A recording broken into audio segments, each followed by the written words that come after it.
Desde siempre, el ser humano ha consumido toda clase de drogas, bien para curarse o por mero placer. Alcohol, cocaína, morfina, pero todas ellas hacen mella en el cerebro. Drogas y cerebro.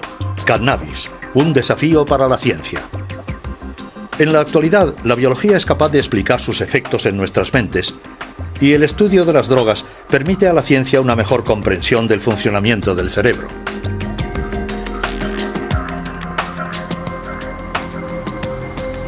El cannabis es la droga más consumida del mundo. Para los científicos, el cannabis se ha convertido en una herramienta de exploración del cerebro, un utensilio tan inesperado como apreciado. Originario de las montañas indias y chinas del Himalaya, el cannabis sativa se ha utilizado desde hace mucho tiempo en las ceremonias rituales por sus virtudes terapéuticas. Marruecos es el primer productor mundial con 2.300 toneladas anuales. El cannabis se fuma bajo la forma de hojas secas, llamada marihuana, hierba o grifa, o bien en forma de resina o hachís, y el kif, un polvo del polen que se extrae golpeando la planta, una técnica tradicional en Marruecos.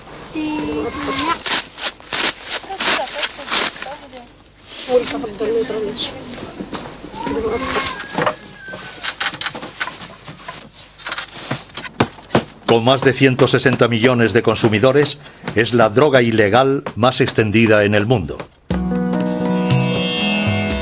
Sin embargo, el estudio del cannabis ha permitido a científicos como Daniele Piomelli descubrir un sistema esencial en el funcionamiento del cerebro, un sistema del que nadie sabía de su existencia hace unos años. Obviamente sabemos mucho más que hace 10 años, pero aún se nos escapan elementos fundamentales. No sé calcularlo. No puedo estimar un porcentaje. Pero lo que puedo decir es que estamos estudiando el cannabis donde lo dejamos hace quizá 30 años, con los transmisores analógicos como la serotonina o la dopamina. Creo que hemos llegado a un punto maravilloso en el que estamos empezando a apreciar lo importante que es el sistema. Tanto que es algo que nos entusiasma. Pero realmente no tenemos un pleno conocimiento de este sistema. Sin las ratas y los ratones, jamás hubiéramos podido estudiar los efectos de las drogas. Comparten un gran número de sus genes con nosotros y las drogas desencadenan las mismas tempestades en sus cerebros. De hecho, la humanidad entera tiene una deuda moral con estos pequeños animales.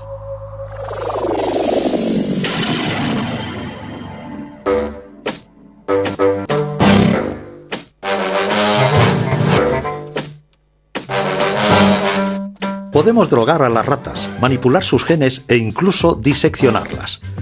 Es la triste pero necesaria labor diaria de los laboratorios que comparan el estado de las ratas drogadas o genéticamente modificadas con las ratas controladas o normales.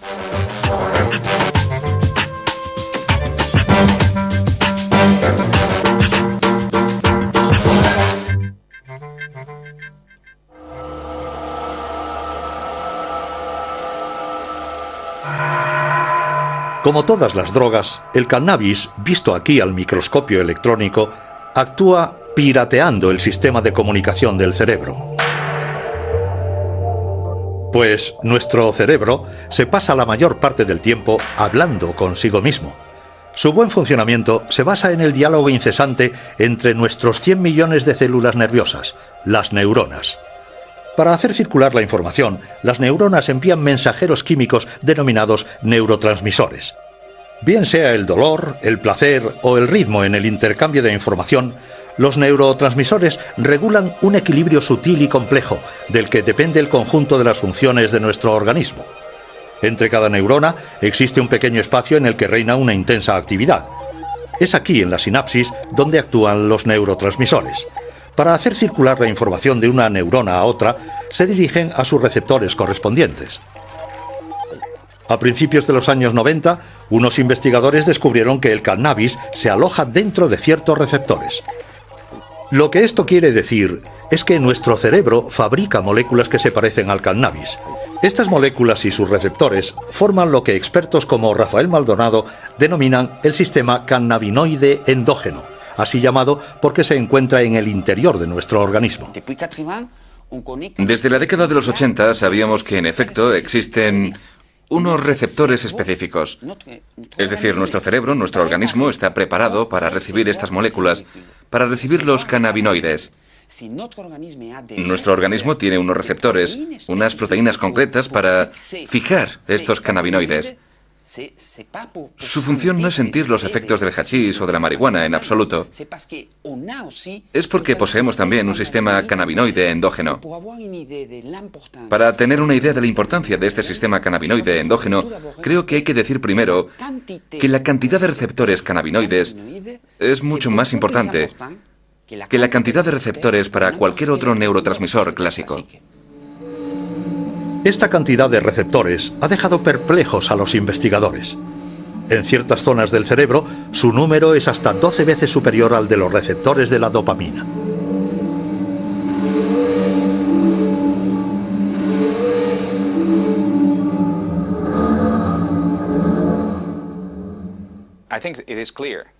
Creo que es obvio que el sistema cannabinoide realiza una función mayor en el cerebro, una función que no podríamos adivinar ni siquiera hace 5 años.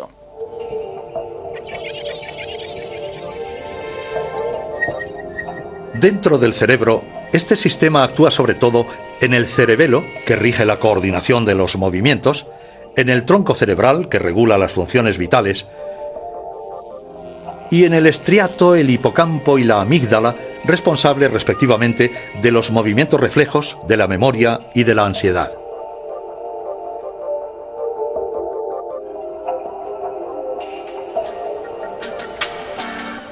Una vez identificados los receptores, los científicos iniciaron la búsqueda de las moléculas próximas al cannabis producidas por nuestro organismo. Baste decir que se lanzaban a la exploración de una verdadera terra incógnita del cerebro.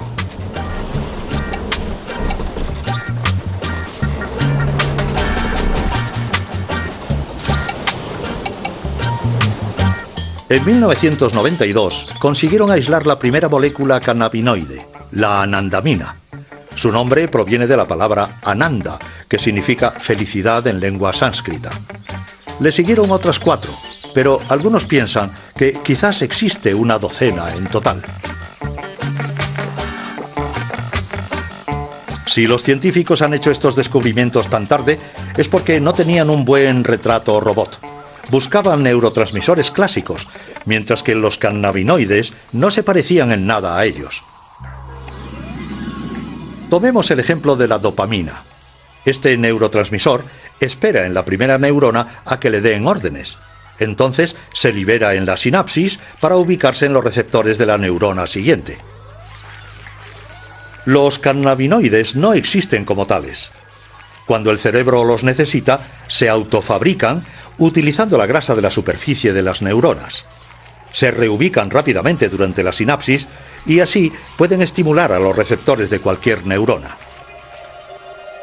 Neurofarmacólogo en la Universidad Francesa, Jean-Paul Tassin estudia desde hace tiempo los efectos de la molécula activa del cannabis, la delta-9 tetrahidrocannabinol, o THC.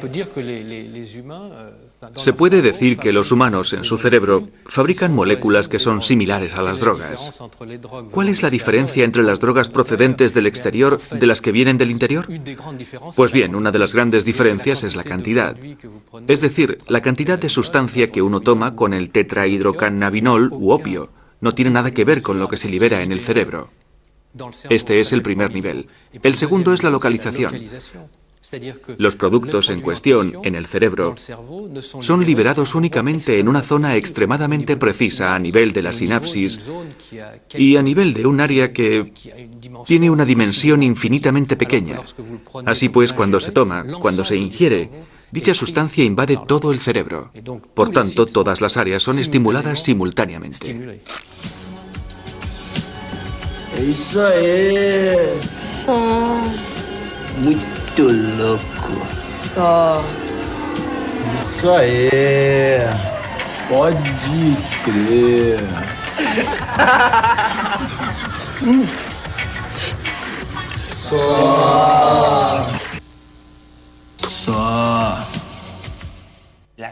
Lo único que va a hacer un porro va a ser inducir una activación del sistema cannabinoide endógeno.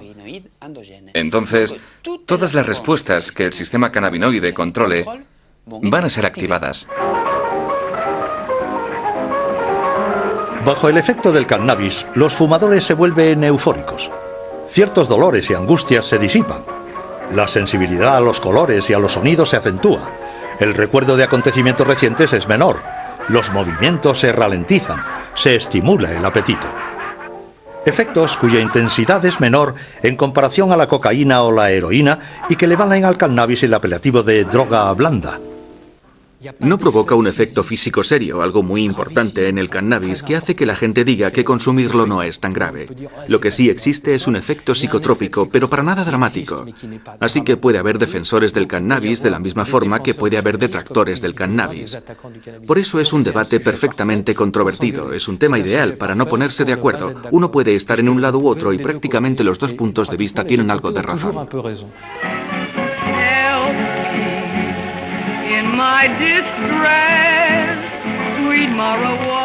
El cannabis empieza a difundirse por Europa a principios del siglo XIX. Durante la década de 1850 en París, el Club de los Hachichens reúne principalmente a escritores tales como Théophile Gautier, Charles Baudelaire, Gérard de Nerval o también a pintores como Honoré Daumier y Eugène Delacroix. El consumo popular del cannabis comienza verdaderamente a principios del siglo pasado en Estados Unidos y en su vecino México.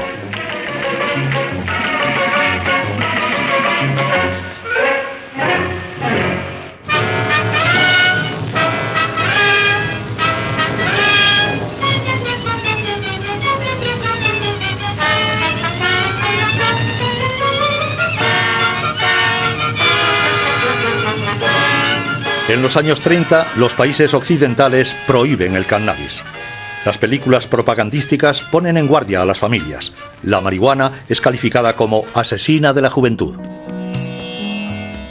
Pero en ambientes musicales, los artistas y poetas de la generación Beat preconizan abiertamente su consumo. Y es con el movimiento hippie en mitad de los años 60 cuando se produce su consumo masivo entre los jóvenes, primero en Estados Unidos y luego en Europa. El cannabis se convierte en la droga del love and peace.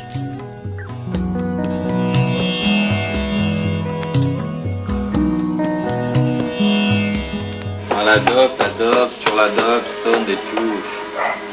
La plupart des trucs me rendent vraiment triste, ça. Le pied, la planète, et puis il n'y a plus que ça. Pourquoi tu fumes, toi? Tu fumes, toi? Tu fumes, toi? Tu fumes, toi? Tu fumes, toi? Tu fumes, toi? Tu fumes, toi? A finales de los años 60, las canciones de Bob Marley y el movimiento Rasta reivindican el uso de la gancha, el nombre jamaicano de la marihuana.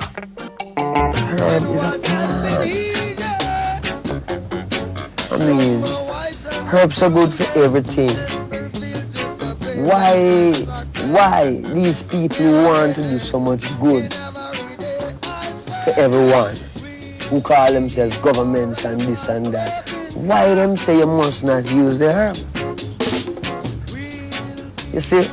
And we check that and we can't find, we just see them just say, no, you must use it because it make you rebel.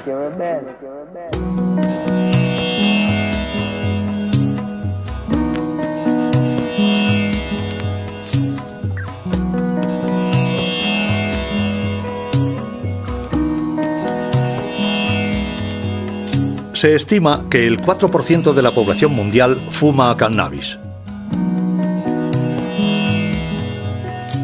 Con el fin de conocer mejor este fenómeno, el ministro de Sanidad alemán encargó a Dieter Kleiber entrevistar a unos 1.500 consumidores.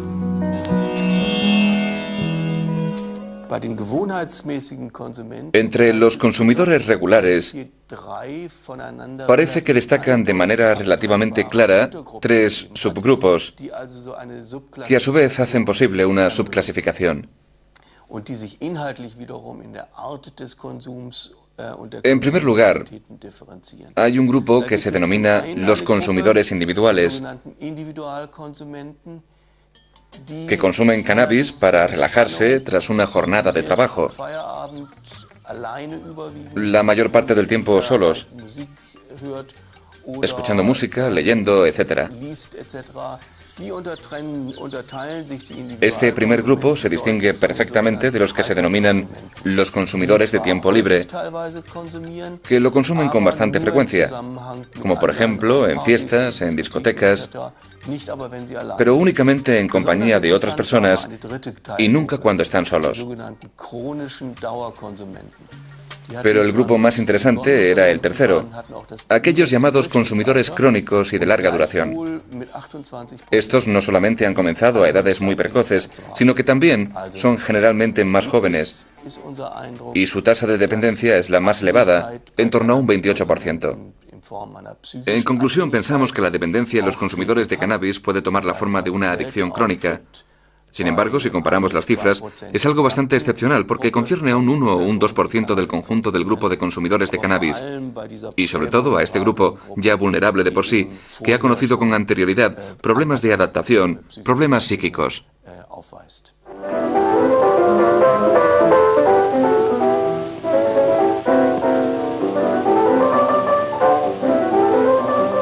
Dependencia, la gran palabra tabú. Es decir, el cannabis tiene algo en común con todas las drogas. Provoca en el cerebro un incremento de dopamina, un neurotransmisor implicado en la sensación de placer.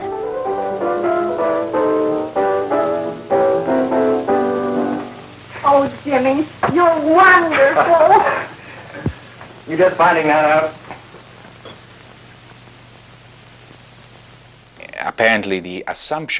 Aparentemente, el consumo de drogas cannabinoides estimula la emisión de dopamina, la secreción de células de dopamina. Las terminaciones que acaban en el núcleo accumbens provocan una liberación de dopamina.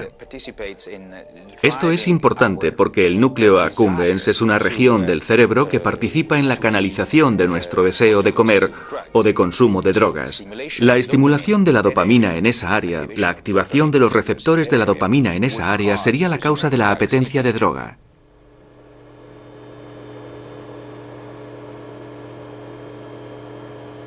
En su laboratorio, Rafael Maldonado pone a prueba las propiedades vigorizantes del cannabis en los ratones. En resumen, esta experiencia permite ver si los ratones desean el cannabis y por tanto pueden desarrollar una adicción.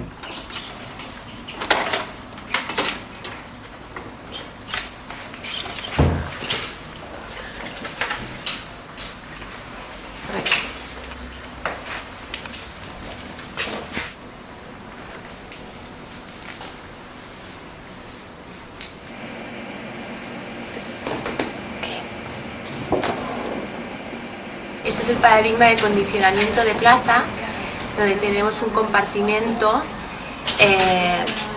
que el primer día, en la fase del pretest, pueden explorar libremente los dos compartimentos.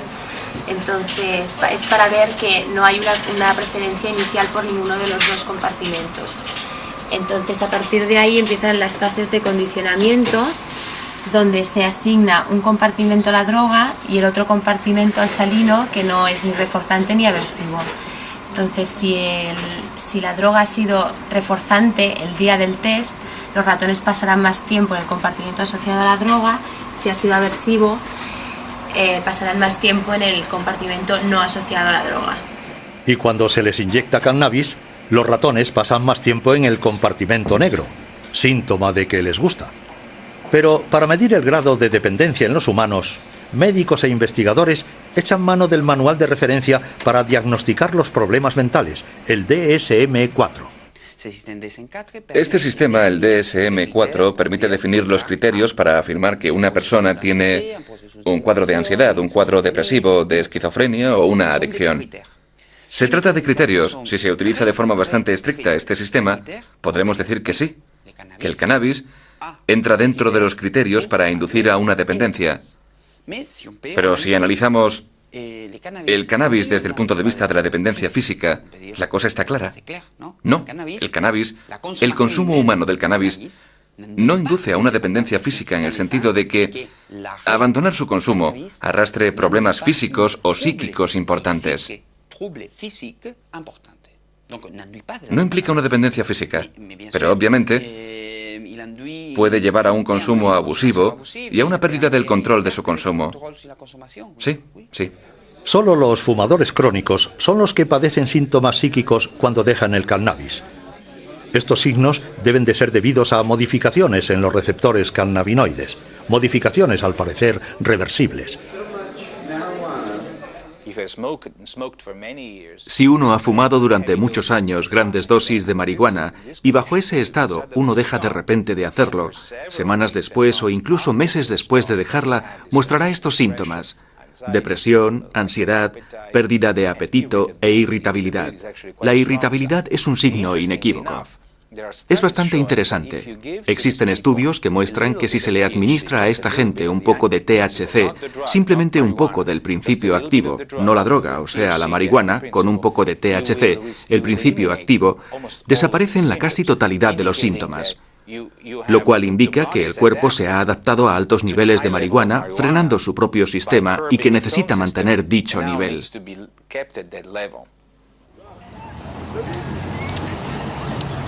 Un número creciente de fumadores con problemas solicita ayuda médica.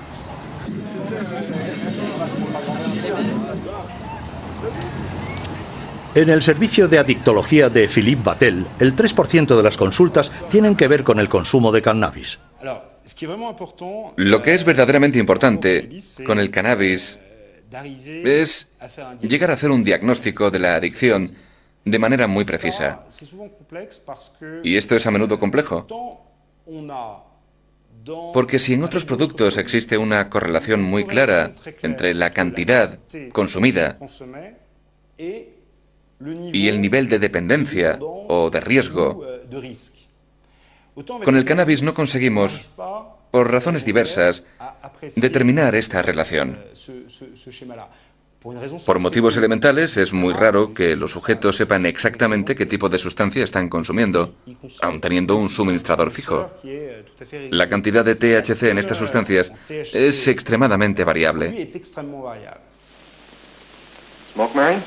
Thanks. Are you sure Jimmy will be back soon? Sure, any minute.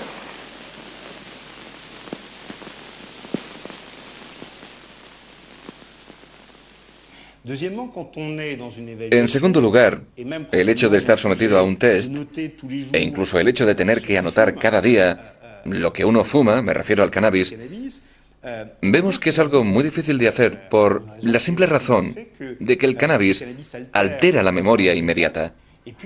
Y además las prácticas son también diferentes. Cuando estas son compartidas, en el caso de un porro hay que ver cuántos se lo están fumando. Si fueran 3, entonces por esa misma regla se han fumado un tercio cada uno. Pero uno ha podido dar más caladas que el otro, no se puede saber lo que ha fumado cada cual. Este es el primer problema. El segundo problema es que determinar el nivel de dependencia es complicado porque los sujetos, por regla general, durante mucho tiempo, minimizan bastante las consecuencias. Pero no lo hacen de mala fe, sino porque no tienen los medios cerebrales ni cognitivos de reconocerse en dificultad. Por ejemplo, alguien te puede decir: yo fumo porque me siento mucho mejor con mis amigos. Pues bien, uno va a tratar de entender este fenómeno, uno va a intentar analizarlo, pero de repente te suelta esto: sí, pero parece ser que cuando ya he fumado demasiado, siento una auténtica angustia y tengo, entre comillas, la paranoia del fumador, que hace que a aquel a quien conocía bien y al que apreciaba se convierta en un extraño y alguien potencialmente dañino para mí. Es algo francamente desconcertante para un fumador de cannabis.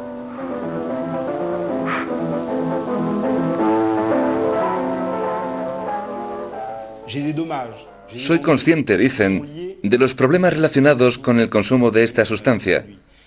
Estos inconvenientes son los que me empujan a tomar la decisión de dejarlo. Vemos entonces al sujeto ante un gran dilema. ¿Continuaré igual o podré dejarlo? Inicialmente va a optar por la parte negativa, y una vez que la balanza se haya inclinado hacia ese lado, entonces le ayudaremos en su decisión. Desde hace varios años, en Europa, el consumo de cannabis está en constante aumento entre los jóvenes. En Estados Unidos, 1 de cada 5 jóvenes ha fumado alguna vez un porro. Según Daniele Piomelli, este consumo precoz del cannabis podría tener consecuencias nefastas en sus también jóvenes cerebros. Los adolescentes se asemejan a los adultos en muchos aspectos. Son tan altos como un adulto, algunos ya tienen barba, llevan una vida sexual, tienen todo lo de un adulto, pero hay algo que los adultos suelen perder: la curiosidad, una gran apertura a todas las cosas, un interés intelectual hacia todo. Y la razón de esto es porque los sistemas del cerebro implicados, como por ejemplo el sistema de la dopamina en los procesos de búsqueda, en los comportamientos indagadores, en la curiosidad, estos sistemas se desarrollan más tarde en la vida, concretamente hacia esta edad. Por tanto, si se empiezan a activar estos sistemas de forma inapropiada durante su etapa de desarrollo, el tipo de problemas generados más tarde en la vida pueden ser considerables. Now, the object is to get all that smoke into your lungs and as much as you can and hold it just for as long as you can. George, I really don't want to. Now, come on. It won't hurt to try. Take it. You can never tell if marijuana will hurt you. It is inconsistent and unpredictable. Some grass may be weak and some very strong, and each person will react differently to the same batch. No, you'll get better. What's the effect on it? Well, just take a few more totes off this and you can find out. Keep going. Oh, come on. Most pot smokers feel compelled to turn others on and will exert pressure on their closest friends. Anyone who does not share his fascination of getting stoned is an outsider. Evidentemente, aquellos que consuman cannabis van a ser en principio los jóvenes, que están en su etapa adolescente, que están a punto de sufrir una modificación, de forjar su personalidad en función de su entorno. El hecho de fumar cannabis les va a permitir, durante el tiempo que dure, guardar una cierta distancia respecto a esta obligación, que no es sino la de adaptarse a un ambiente y en afianzar su personalidad. Pues bien, esto puede ser una ventaja si se hace de forma moderada, porque esto le permite relajarse, entre comillas. Pero si se consume de manera regular, entonces esta confrontación, que es obligatoria si uno quiere convertirse en adulto, es rechazada, y además de eso es deformada por el cannabis. Yeah. The whole summer. At a critical time when young people must make decisions that will shape their future, the people who become dependent upon marijuana are dependent on an escape that makes the unreal seem beautiful and the reality of life seem unnecessary. No. Pat, wake up. Come on, Pat. No time to cry. Creo que si hubiera que poner un límite, ese límite sería a partir del momento en el que un adolescente empieza a fumar por las mañanas, es decir, al inicio, al comienzo del día, que es cuando va a hacer frente a los hechos cotidianos. A partir de ese momento, podemos decir que existe, tal vez, un riesgo al que hay que prestar atención. Failing this, the next tragedy may be that of your daughter, or your son, or yours, or yours, or yours.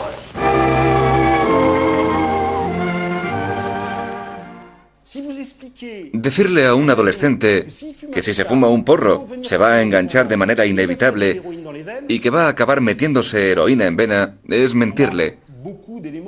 Hay varios elementos para demostrar que no es así. Si se establece un canal de comunicación para disuadirle de fumar eso, no solo no lo va a hacer, sino que probablemente va a tener un efecto contrario.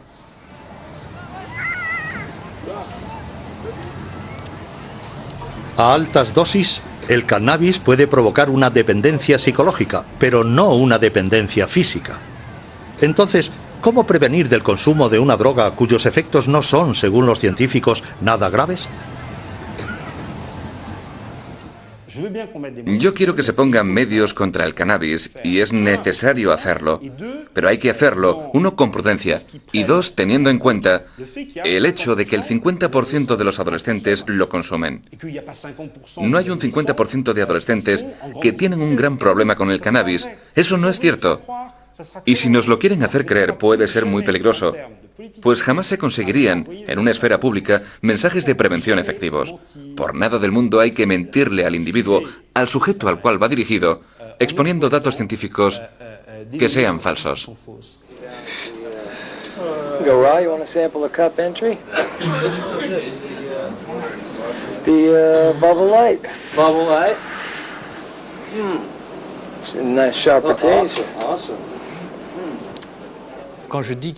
Cuando digo que solo lo fuman los adolescentes, exagero. Bien, a pesar de todo, es una realidad epidemiológica. Es decir, se trata de un consumo que empieza para algunos a los 13 o 14 años y que va a aumentar hasta los 18, 19 o 20 años. Pero después de los 20 años hay un descenso bastante notable en el consumo de cannabis, lo que es, por otra parte, una prueba de que el cannabis en sí no es un producto extremadamente adictógeno, adictivo, pues se percibe que se puede dejar sin dificultad. Y a menudo, a partir del momento en el que los adultos entran en el mundo laboral de una forma relativamente regular, dejan de consumirlo o lo hacen de una manera totalmente lúdica y sin importancia.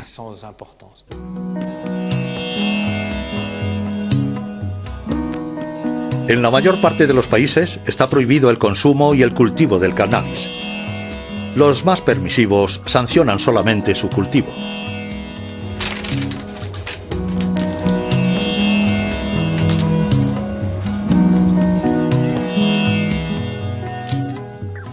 Los holandeses fueron los primeros en acuñar el concepto de droga blanda en su legislación. El consumo de cannabis no está considerado como delito, aunque su venta solo es autorizada en los coffee shops. Cada año, sus seguidores se dan cita en Ámsterdam con ocasión de la Cannabis Cup, una especie de campeonato del porro. Tenemos el Double Bubble, lo que significa que ha sido 3 veces ganador de la Cannabis Cup.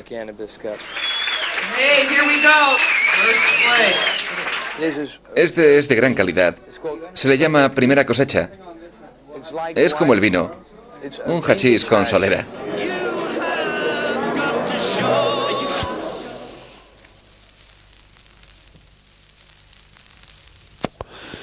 Sin embargo, durante estos últimos años, a esta droga denominada blanda la han acusado de ser desencadenante de un grave problema psiquiátrico, la esquizofrenia.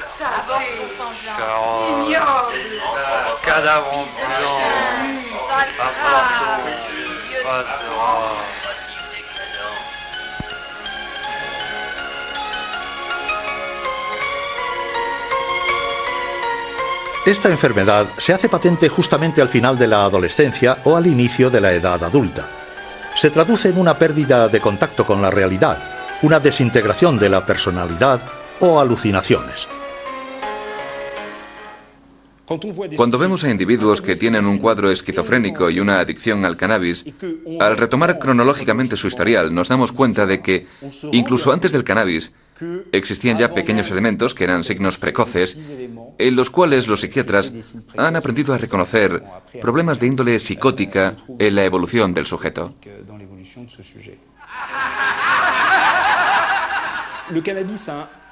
El cannabis hace el papel de exagerar, amplificar un fenómeno ya preexistente.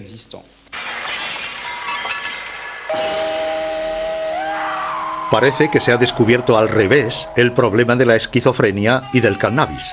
En efecto, los esquizofrénicos son particularmente predispuestos a la toxicomanía. Además de sus problemas de alcohol y tabaco, muchos consumen cannabis.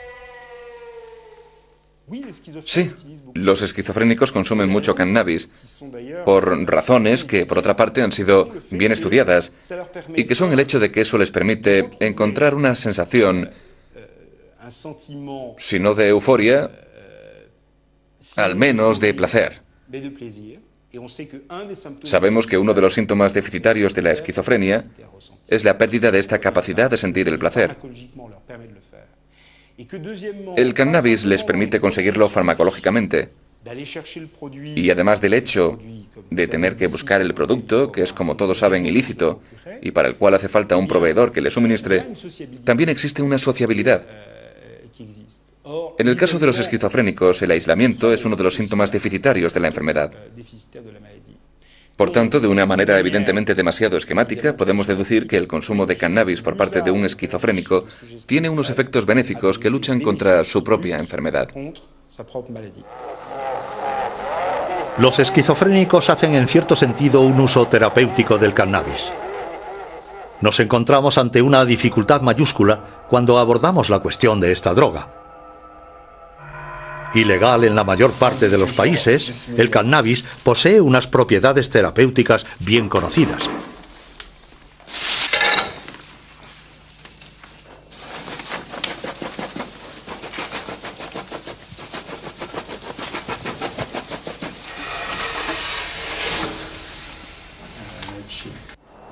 Non, moi je crois que c'est du poison, ça. C'est pas du poison, c'est de la médecine. Voilà, comme ça, ça va. Voilà.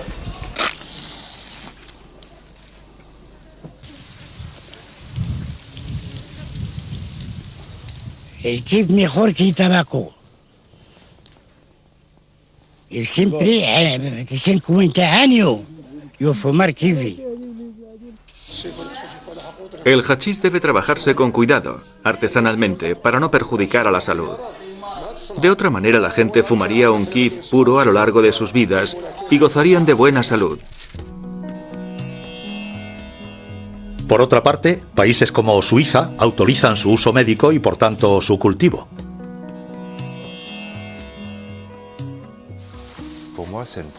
Para mí es una primicia, en el sentido de que los médicos suizos empiezan a recetar cáñamo a sus pacientes. Esto es un extractor de polen. Vamos a recuperar la resina y la apelmazaremos para que adquiera una forma dura, más fácil de transportar y de enviar a nuestros enfermos.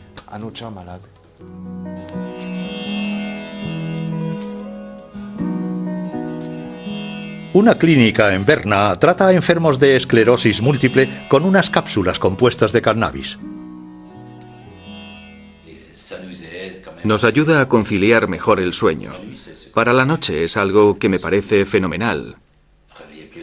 También para relajarnos un poco. Porque algunas mañanas a veces en ciertas ocasiones, resulta un poco duro. Y bueno, la alternativa a este tratamiento es a base de una medicación muy fuerte que provoca efectos secundarios bastante notables. Yo diría que se hacen notar. Por esta razón ya no he vuelto a probar la otra medicación contra los temblores, los espasmos o los calambres, porque los efectos secundarios eran realmente muy fuertes, demasiado fuertes para mí. Por eso dejé de tomarla, mientras que con esto ahora no noto ningún efecto secundario. El uso del cannabis con fines médicos está permitido, por ejemplo, en Suiza. Allí existen 300 plantaciones de marihuana, pero solo 40 son legales.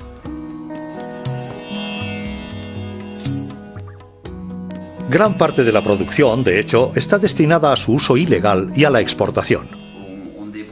Deberíamos darnos cuenta de que el hecho de que haya sustancias que induzcan o no a un consumo abusivo no tienen nada que ver con los efectos de una sustancia que podría ser aplicada clínicamente. Pongo como ejemplo los opioides. Todo el mundo conoce el ejemplo de los opioides. Todo el mundo sabe cómo los opioides pueden ser peligrosos si se hace un uso lúdico de ellos. Pero nadie cuestiona la utilidad de la morfina para tratar el dolor en determinadas condiciones. En el caso de los cannabinoides ocurre lo mismo. En Francia, cada año, diversas asociaciones se reúnen para solicitar una revisión de la ley. Sus reclamaciones son, sobre todo, para que ciertos enfermos puedan fumar cannabis.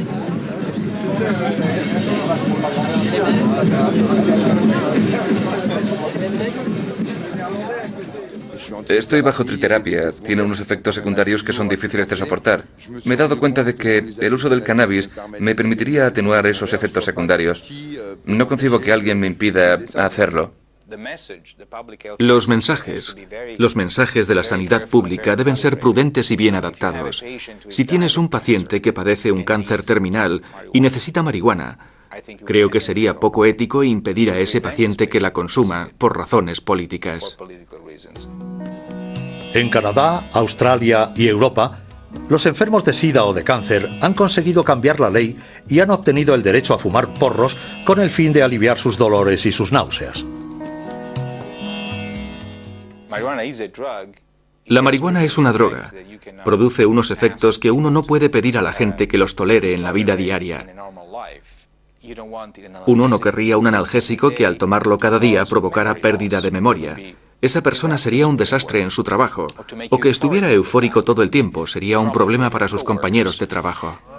Bom, sou Alfredo, Ana Elisa. Queria aproveitar o momento para pedir em casamento a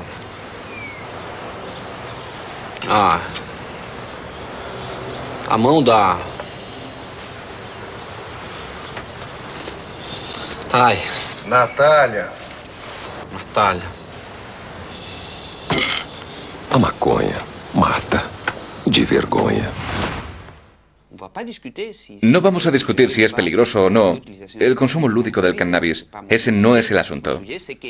Lo importante es que el sistema cannabinoide endógeno es un área ideal para investigar nuevos medicamentos.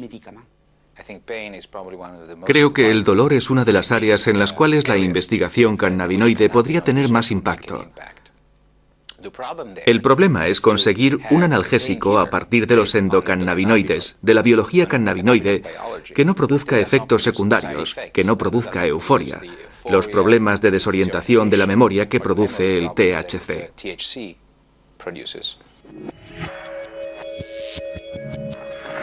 El problema del cannabis es que invade el cerebro y estimula todos los receptores sin discriminación alguna. No es el cannabis en sí lo que interesa a los investigadores, pues también existen receptores cannabinoides fuera del cerebro, en el sistema digestivo, en los órganos genitales, en los músculos, pero igualmente en las fibras nerviosas que regulan el dolor. Los investigadores tratan de actuar directamente y de manera concreta sobre los receptores, jugando con las tasas de endocannabinoides, como la anandamina, por ejemplo.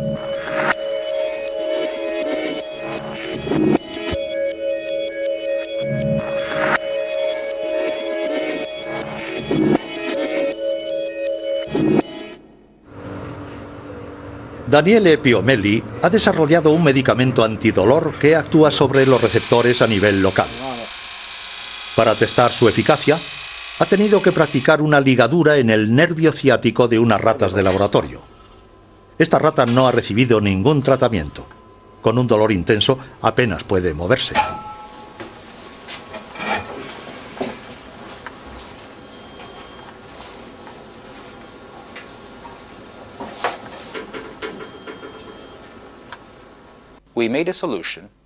Hemos elaborado una solución y la hemos aplicado en el área, como un gel o una crema que se le aplica a la gente que sufre de ciática o artritis.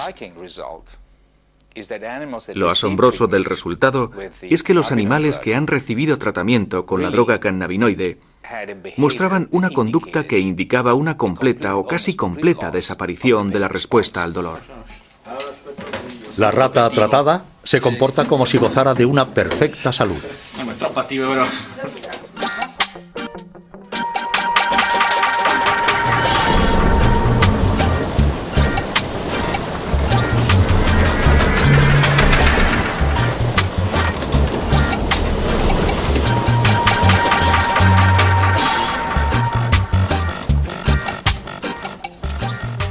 Este tipo de crema podría tratar dolores que ningún medicamento consigue aliviar hoy día.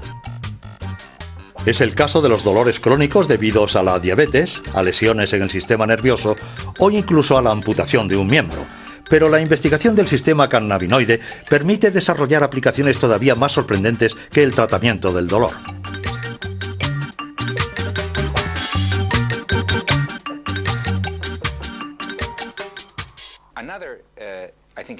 Creo que otra condición que podría ser controlada, que podría ser tratada con cannabinoides, es la ansiedad, la depresión. Experiencias con animales muestran que si se bloquea la desactivación de la anandamina, el camino que lleva a la destrucción de la anandamina, si se bloquea el acceso y se incrementan los niveles de anandamina, en lugar de tener los mismos efectos que provocan la activación de los receptores cannabinoides, tendremos solo unos efectos muy selectivos que incluyen un importante efecto antiansiedad en los animales. Una vez que la anandamina ha cumplido su misión en la sinapsis, retorna a la neurona. Luego es eliminada por otras moléculas. Si un medicamento impidiera esta destrucción, la anandamina podría actuar mucho más tiempo.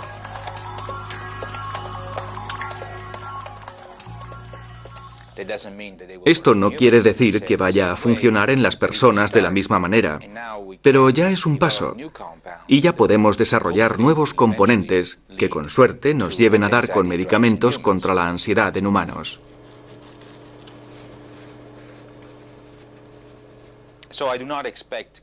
No creo que la creación de ansiolíticos o antidepresivos basados en el sistema cannabinoide sea tarea fácil, ni que sea posible entre los próximos 2 y 5 años. Pero creo que entre los próximos 10 o 20 años, medicamentos para tratar problemas neuropsiquiátricos y basados en el sistema endocannabinoide se utilizarán a gran escala. Más asombroso aún.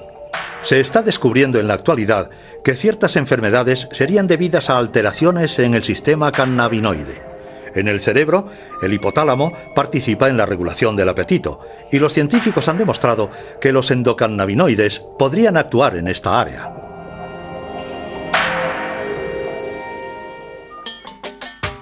Esta propiedad puede servir para combatir la obesidad. Una compañía farmacéutica está a punto de sacar al mercado un nuevo tratamiento contra la obesidad inspirado en la ciencia del cannabis.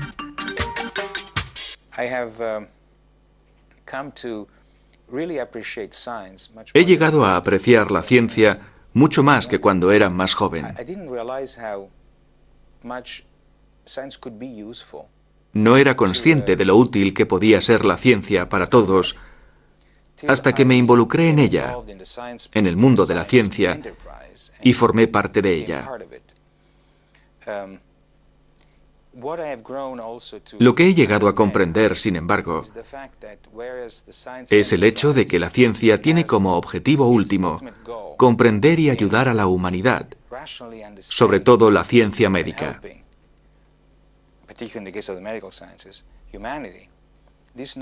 Estos conocimientos deben ser transmitidos al gran público, deben hacerse comunes, porque si no fuera así, no existiría la conciencia política, pues sin conciencia política, todos los descubrimientos realizados en los laboratorios no serían transformados en decisiones de salud pública, decisiones a fin de cuentas importantes. Durante largo tiempo, tergiversado por argumentos puramente políticos, el debate acerca del cannabis no puede prescindir de los datos científicos. El trabajo de los laboratorios, aún poco conocido para el gran público, podría modificar profundamente nuestros prejuicios contra el cannabis. Los científicos realizan progresos espectaculares en la comprensión de los efectos del cannabis. Y el hecho de poder descifrar nuestra mecánica cerebral abre unas perspectivas inéditas en los tratamientos médicos futuros. Se ha iniciado una auténtica revolución biológica para los investigadores.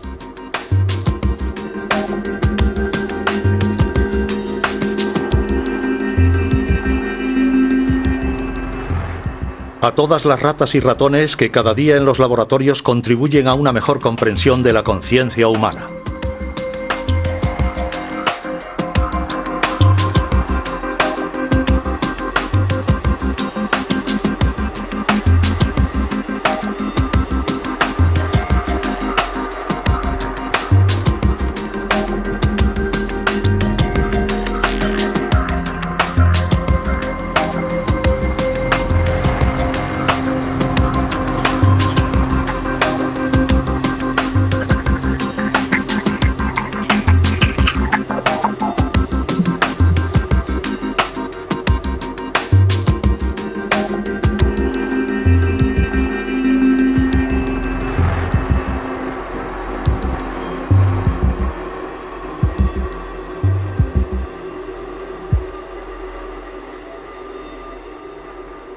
mensajeros químicos denominados neurotransmisores. Bien sea el dolor, el placer o el ritmo en el intercambio de información, los neurotransmisores regulan un equilibrio sutil y complejo del que depende el conjunto de las funciones de nuestro organismo. Entre cada neurona existe un pequeño espacio en el que reina una intensa actividad. Es aquí, en la sinapsis, donde actúan los neurotransmisores. Para hacer circular la información de una neurona a otra, se dirigen a sus receptores correspondientes. A principios de los años 90, unos investigadores descubrieron que el cannabis se aloja dentro de ciertos receptores.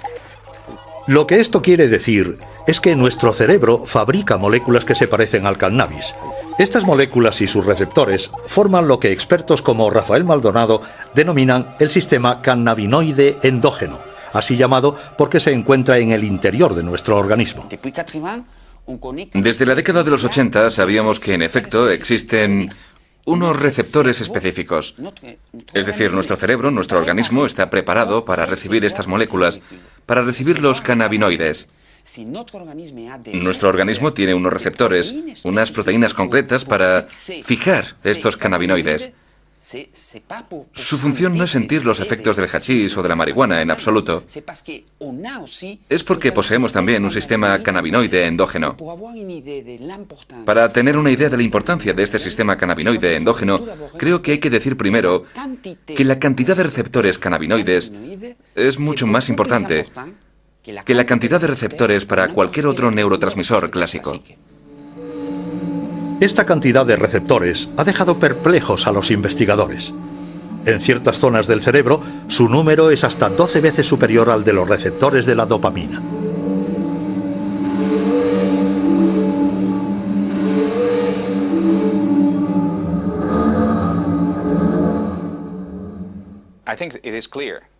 Creo que es obvio que el sistema cannabinoide realiza una función mayor en el cerebro, una función que no podríamos adivinar ni siquiera hace 5 años.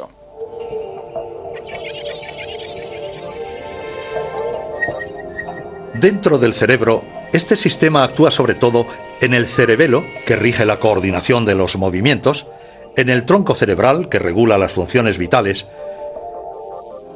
y en el estriato, el hipocampo y la amígdala, responsables respectivamente de los movimientos reflejos, de la memoria y de la ansiedad.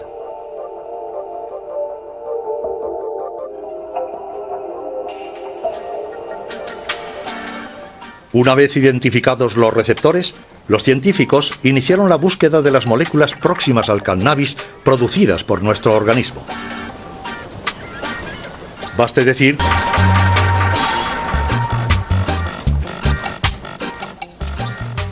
este tipo de crema podría tratar dolores que ningún medicamento consigue aliviar hoy día. Es el caso de los dolores crónicos debidos a la diabetes, a lesiones en el sistema nervioso o incluso a la amputación de un miembro. Pero la investigación del sistema cannabinoide permite desarrollar aplicaciones todavía más sorprendentes que el tratamiento del dolor.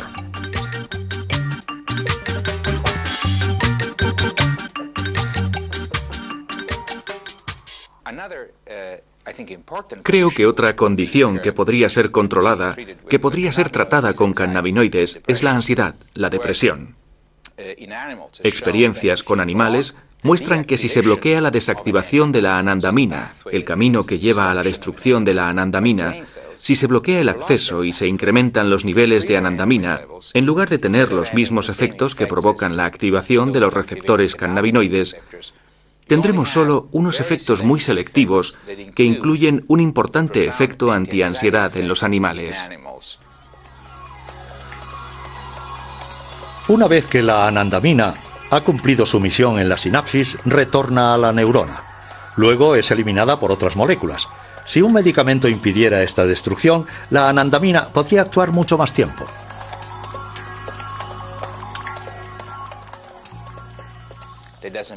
Esto no quiere decir que vaya a funcionar en las personas de la misma manera, pero ya es un paso, y ya podemos desarrollar nuevos componentes que con suerte nos lleven a dar con medicamentos contra la ansiedad en humanos.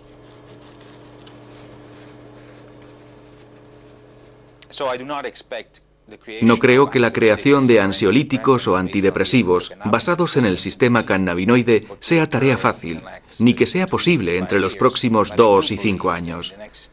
Pero creo que entre los próximos 10 o 20 años, medicamentos para tratar problemas neuropsiquiátricos y basados en el sistema endocannabinoide se utilizarán a gran escala. Más asombroso aún, se está descubriendo en la actualidad que ciertas enfermedades serían debidas a alteraciones en el sistema cannabinoide.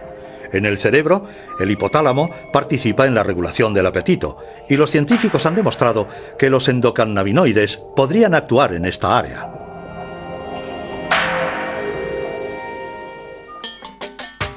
Esta propiedad puede servir para combatir la obesidad.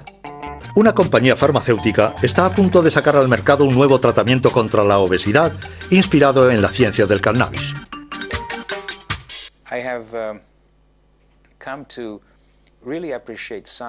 He llegado a apreciar la ciencia mucho más que cuando era más joven.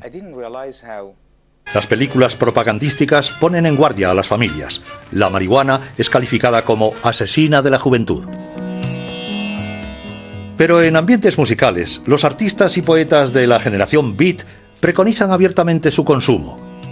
Y es con el movimiento hippie en mitad de los años 60 cuando se produce su consumo masivo entre los jóvenes, primero en Estados Unidos y luego en Europa.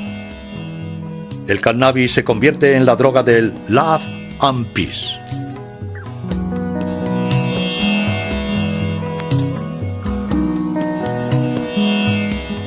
La dope, sur la dope, stone des touches. La plupart des trucs me rendent vraiment triste, ça. Le pied, la planète, et puis il n'y a plus que ça. Pourquoi tu fumes, toi? Tu fumes, toi, tu fumes, toi, tu fumes, toi, tu fumes, toi, tu fumes,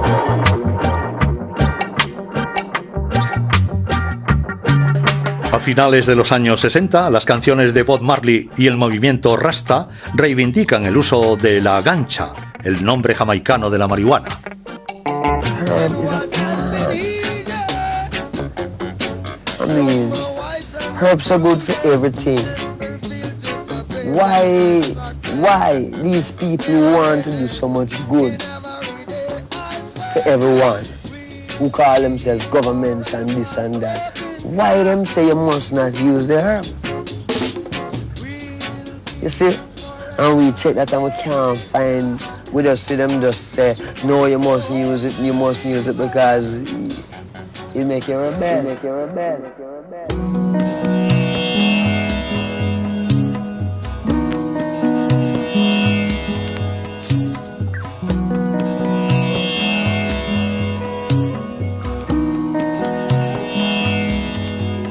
Se estima que el 4% de la población mundial fuma cannabis. Con el fin de conocer mejor este fenómeno, el ministro de Sanidad alemán encargó a Dieter Kleiber entrevistar a unos 1.500 consumidores.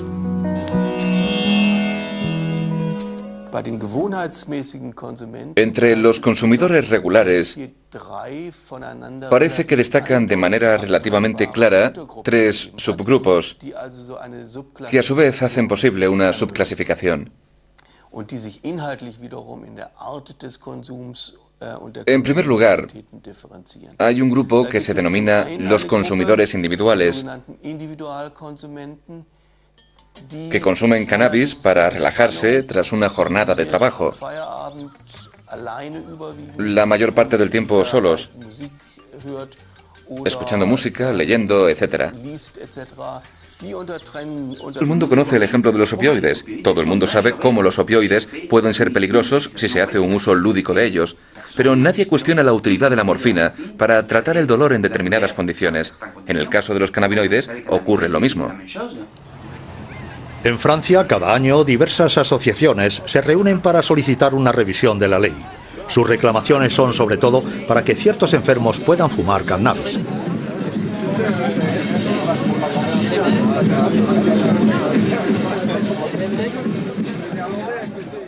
Estoy bajo triterapia. Tiene unos efectos secundarios que son difíciles de soportar.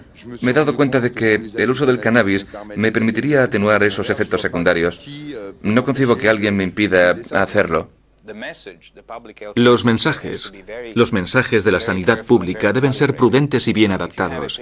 Si tienes un paciente que padece un cáncer terminal y necesita marihuana, creo que sería poco ético impedir a ese paciente que la consuma por razones políticas. En Canadá, Australia y Europa, los enfermos de SIDA o de cáncer han conseguido cambiar la ley y han obtenido el derecho a fumar porros con el fin de aliviar sus dolores y sus náuseas.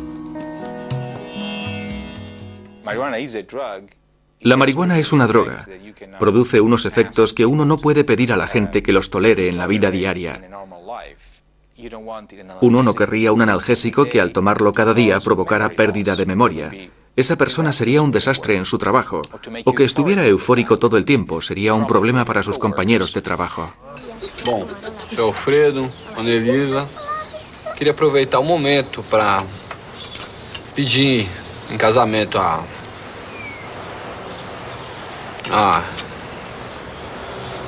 mão da... Ai. Natália. A maconha mata de vergonha. No vamos a discutir si es peligroso o no el consumo lúdico del cannabis. Ese no es el asunto. Lo importante es que el sistema cannabinoide endógeno es un área ideal para investigar nuevos medicamentos. Creo que el dolor es una de las áreas en las cuales la investigación cannabinoide podría tener más impacto. El problema es conseguir un analgésico a partir de los endocannabinoides, de la biología cannabinoide, que no produzca efectos secundarios, que no produzca euforia, los problemas de desorientación de la memoria que produce el THC.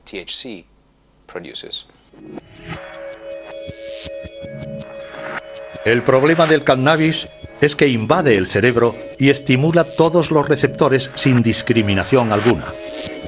No digo que solo lo fuman los adolescentes, exagero.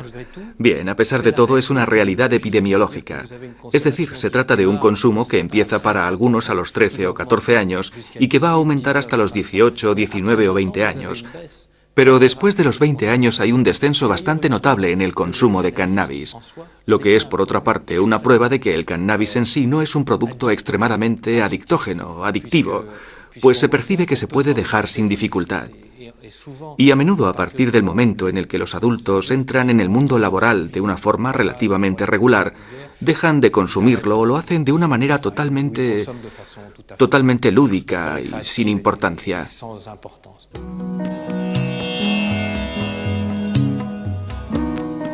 En la mayor parte de los países está prohibido el consumo y el cultivo del cannabis. Los más permisivos sancionan solamente su cultivo.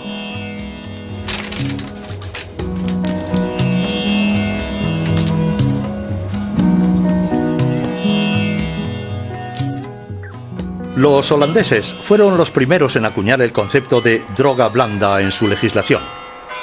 El consumo de cannabis no está considerado como delito, aunque su venta solo es autorizada en los coffee shops. Cada año, sus seguidores se dan cita en Ámsterdam con ocasión de la Cannabis Cup, una especie de campeonato del porro. Tenemos el Double Bubble, lo que significa que ha sido 3 veces ganador de la Cannabis Cup.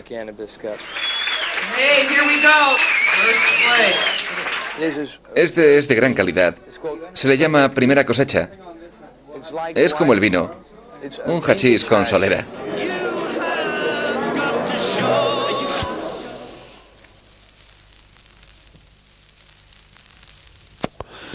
Sin embargo, durante estos últimos años, a esta droga denominada blanda la han acusado de ser desencadenante de un grave problema psiquiátrico, la esquizofrenia.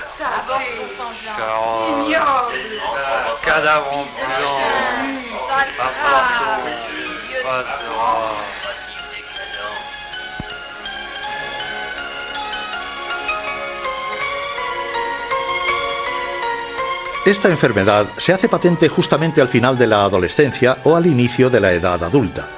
Se traduce en una pérdida de contacto con la realidad, una desintegración de la personalidad o alucinaciones. Cuando vemos a individuos que tienen un cuadro esquizofrénico y una adicción al cannabis, al retomar cronológicamente su historial, nos damos cuenta de que, incluso antes del cannabis, existían ya pequeños elementos que eran signos precoces, en los cuales los psiquiatras han aprendido a reconocer problemas de índole psicótica en la evolución del sujeto. El tipo de problemas generados más tarde en la vida pueden ser considerables. Now, the object is to get all that smoke into your lungs and as much as you can and hold it just for as long as you can. George, I really don't want to. Now, come on. It won't hurt to try. Take it. You can never tell if marijuana will hurt you. It is inconsistent and unpredictable. Take it all the way Some down. grass may be weak Take another and some very strong, and each person will react differently to the same batch. No, you'll get better. What's the effect on it? Well, just take a few more totes off this and you can find out. Keep going. Oh, come on. Most pot smokers feel compelled to turn others on and will exert pressure on their closest friends. Anyone who does not share his fascination of getting stoned is an outsider. Evidentemente, aquellos que consuman cannabis van a ser en principio los jóvenes, que están en su etapa adolescente, que están a punto de sufrir una modificación, de forjar su personalidad en función de su entorno. El hecho de fumar cannabis les va a permitir, durante el tiempo que dure, guardar una cierta distancia respecto a esta obligación, que no es sino la de adaptarse a un ambiente y en afianzar su personalidad. Pues bien, esto puede ser una ventaja si se hace de forma moderada, porque esto le permite relajarse, entre comillas. Pero si se consume de manera regular, entonces esta confrontación, que es obligatoria si uno quiere convertirse en adulto, es rechazada, y además de eso es deformada por el cannabis. Yeah. The whole summer. At a critical time when young people must make decisions that will shape their future, the people who become dependent upon marijuana are dependent on an escape that makes the unreal seem beautiful and the reality of life seem unnecessary. Now, Pat, wake up. Come on, Pat. No time to cry. Creo que si hubiera que poner un límite, ese límite sería a partir del momento en el que un adolescente empieza a fumar por las mañanas, es decir, al inicio, al comienzo del día, que es cuando va a hacer frente a los hechos cotidianos. A partir de ese momento, podemos decir que existe tal vez un riesgo al que hay que prestar atención. Se estimula el apetito. Efectos cuya intensidad es menor en comparación a la cocaína o la heroína y que le valen al cannabis el apelativo de droga blanda. No provoca un efecto físico serio, algo muy importante en el cannabis que hace que la gente diga que consumirlo no es tan grave. Lo que sí existe es un efecto psicotrópico, pero para nada dramático. Así que puede haber defensores del cannabis de la misma forma que puede haber detractores del cannabis. Por eso es un debate perfectamente controvertido, es un tema ideal para no ponerse de acuerdo. Uno puede estar en un lado u otro y prácticamente los dos puntos de vista tienen algo de razón.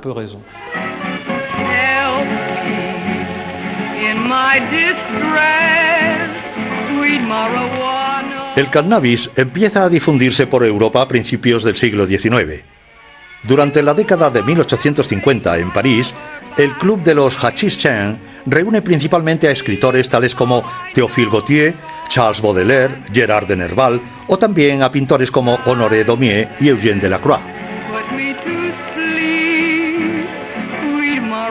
El consumo popular del cannabis comienza verdaderamente a principios del siglo pasado en Estados Unidos y en su vecino México.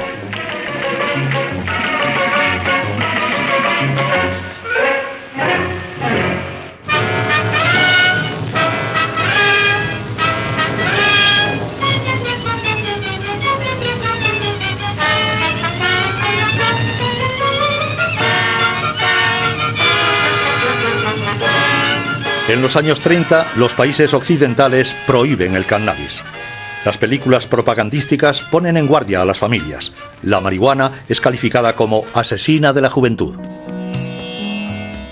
Pero en ambientes musicales, los artistas y poetas de la generación Beat preconizan abiertamente su consumo.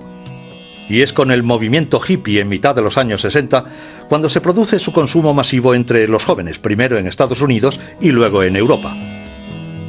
El cannabis se convierte en la droga del love and peace.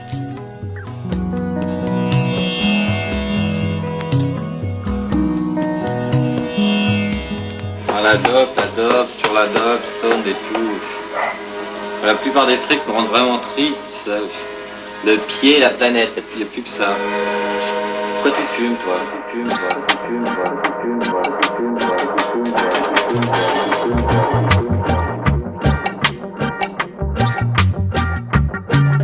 A finales de los años 60, las canciones de Bob Marley y el movimiento Rasta reivindican el uso de la gancha, el nombre jamaicano de la marihuana.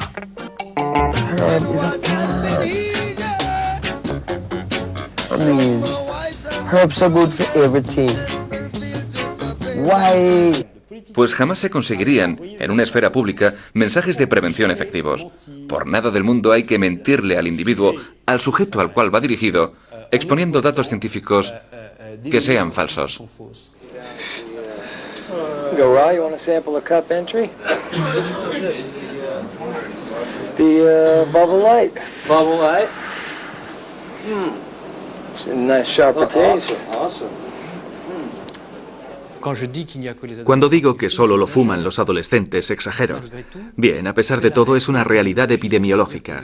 Es decir, se trata de un consumo que empieza para algunos a los 13 o 14 años y que va a aumentar hasta los 18, 19 o 20 años.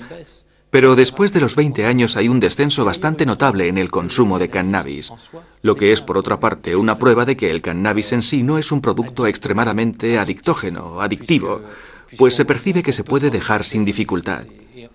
Y a menudo, a partir del momento en el que los adultos entran en el mundo laboral de una forma relativamente regular, dejan de consumirlo o lo hacen de una manera totalmente lúdica y sin importancia.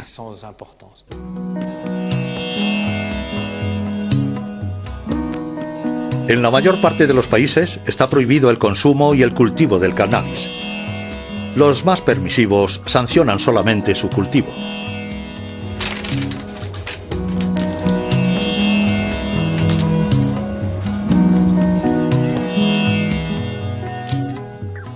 Los holandeses fueron los primeros en acuñar el concepto de droga blanda en su legislación.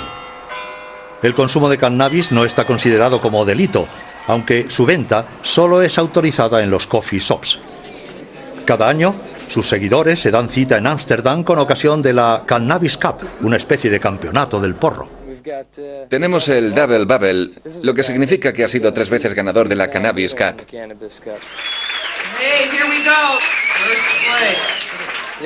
Este es de gran calidad. Se le llama primera cosecha. Es como el vino, un hachís con solera.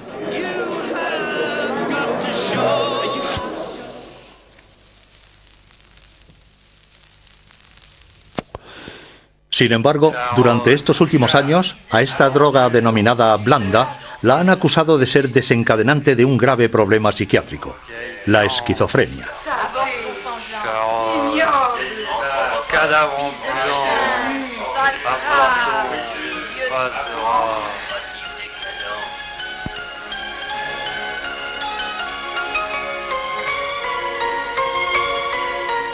Esta enfermedad se hace patente justamente al final de la adolescencia o al inicio de la edad adulta. Se traduce en una pérdida de contacto con... Ese no es el asunto. Lo importante es que el sistema cannabinoide endógeno es un área ideal para investigar nuevos medicamentos. Creo que el dolor es una de las áreas en las cuales la investigación cannabinoide podría tener más impacto. El problema es conseguir un analgésico a partir de los endocannabinoides, de la biología cannabinoide, que no produzca efectos secundarios, que no produzca euforia, los problemas de desorientación de la memoria que produce el THC.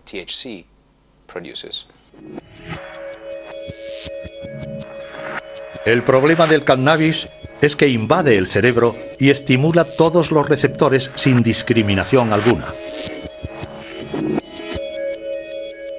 No es el cannabis en sí lo que interesa a los investigadores, pues también existen receptores cannabinoides fuera del cerebro, en el sistema digestivo, en los órganos genitales, en los músculos, pero igualmente en las fibras nerviosas que regulan el dolor.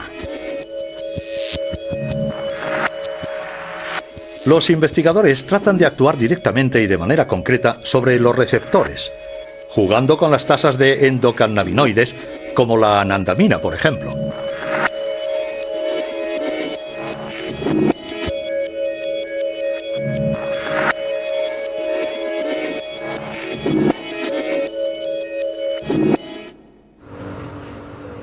Daniele Piomelli ha desarrollado un medicamento antidolor que actúa sobre los receptores a nivel local. Para testar su eficacia, ha tenido que practicar una ligadura en el nervio ciático de unas ratas de laboratorio. Esta rata no ha recibido ningún tratamiento. Con un dolor intenso, apenas puede moverse.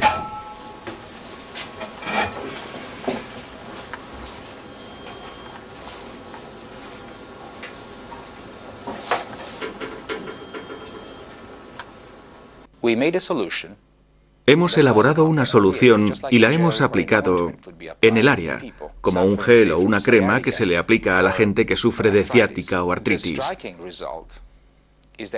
Lo asombroso del resultado es que los animales que han recibido tratamiento con la droga cannabinoide mostraban una conducta que indicaba una completa o casi completa desaparición de la respuesta al dolor. La rata tratada se comporta como si gozara de una perfecta salud.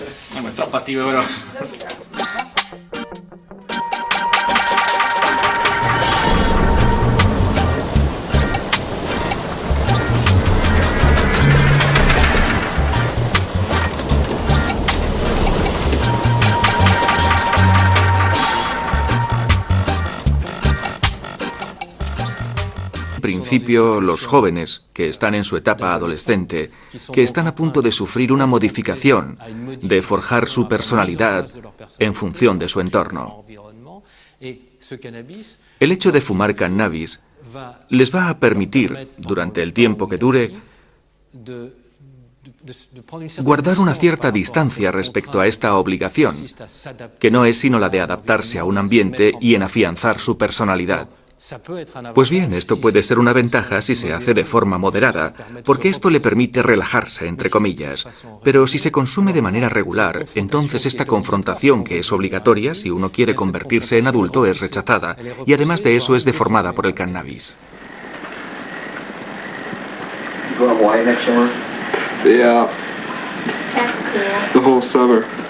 At a critical time when young people must make decisions that will shape their future, the people who become dependent upon marijuana are dependent on an escape that makes the unreal seem beautiful and the reality of life seem unnecessary. Now, Pat, wake up. Come on, Pat. No time to cry. Creo que si hubiera que poner un límite, ese límite sería a partir del momento en el que un adolescente empieza a fumar por las mañanas, es decir, al inicio, al comienzo del día, que es cuando va a hacer frente a los hechos cotidianos. A partir de ese momento, podemos decir que existe tal vez un riesgo al que hay que prestar atención. Failing this, the next tragedy may be that of your daughter, or your son, or yours, or yours, or yours.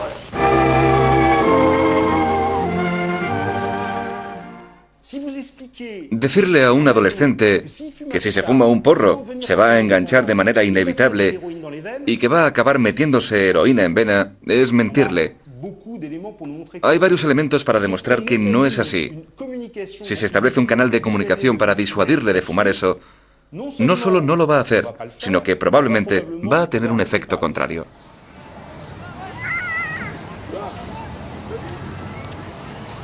A altas dosis, el cannabis puede provocar una dependencia psicológica, pero no una dependencia física. Entonces, ¿cómo prevenir del consumo de una droga cuyos efectos no son, según los científicos, nada graves? Yo quiero que se pongan medios contra el cannabis y es necesario hacerlo, pero hay que hacerlo, uno, con prudencia y dos, teniendo en cuenta el hecho de que el 50% de los adolescentes lo consumen. No hay un 50% de adolescentes que tienen un gran problema con el cannabis. Eso no es cierto. Los cannabinoides ocurre lo mismo. En Francia, cada año, diversas asociaciones se reúnen para solicitar una revisión de la ley. Sus reclamaciones son sobre todo para que ciertos enfermos puedan fumar cannabis.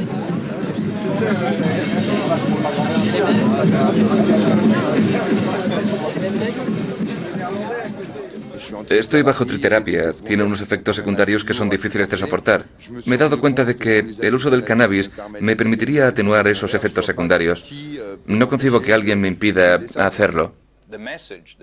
Los mensajes de la sanidad pública deben ser prudentes y bien adaptados.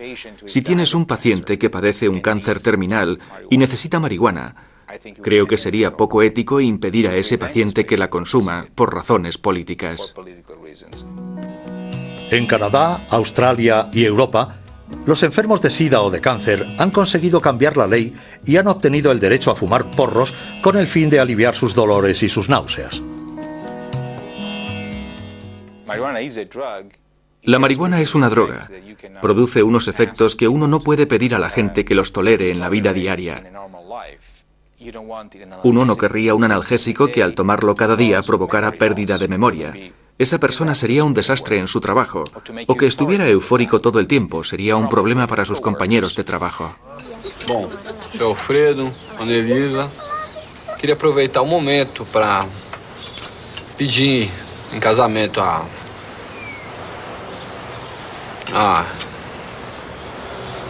mão da... Ai. Natália. A maconha mata de vergonha. No vamos a discutir si es peligroso o no el consumo lúdico del cannabis. Ese no es el asunto. Lo importante es que el sistema cannabinoide endógeno es un área ideal para investigar nuevos medicamentos. Creo que el dolor es una de las áreas en las cuales la investigación cannabinoide podría tener más impacto. El problema es conseguir un analgésico a partir de los endocannabinoides, de la biología cannabinoide, que no produzca efectos secundarios, que no produzca euforia, los problemas de desorientación de la memoria que produce el THC.